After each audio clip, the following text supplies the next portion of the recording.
আমার বাড়ির এই জানালাটা সবার মোটামুটি চেনা যারা আমার ভিডিও দেখো, কারণ গুঞ্জা বুড়ি এখানে বসেই কিন্তু বেশিরভাগ সময় কাটায়। এখানে বসে বসে কিছু খায়, দেখে।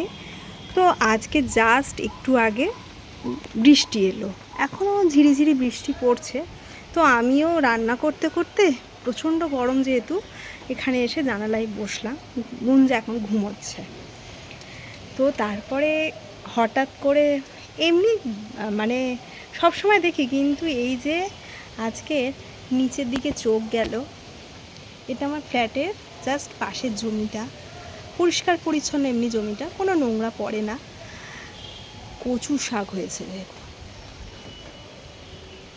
আমি খুব একটা ভালোবাসি না কচু শাক, সবাই আবার রেগে যাবেন না আমার উপরে।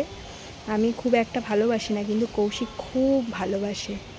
এই যে কি সুন্দর কচু শাকগুলো হয়েছে,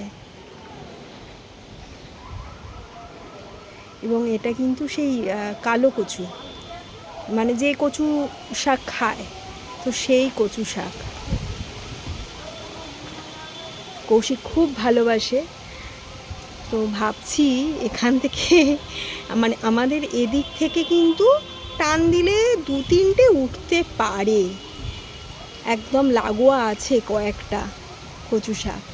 দেখি একদিন ইচ্ছে রইল। কি বলো, কচু শাক কার কার ভালো লাগে বলো। আর এইরকম বাড়ির পাশেই, মানে এটা কি ঠিক হবে কি না সেটাও বুঝতে পারছি না। যদিও বা যাদের জমি তারা আমাদের খুবই পরিচিত, খুবই ভালো, আর নিলে কিছুই বলবে না, কিন্তু তাও ওই বাড়ির পাশে আমার দেখে খুব ভালো লাগলো। ভাবছি একদিন কচু শাক করবো।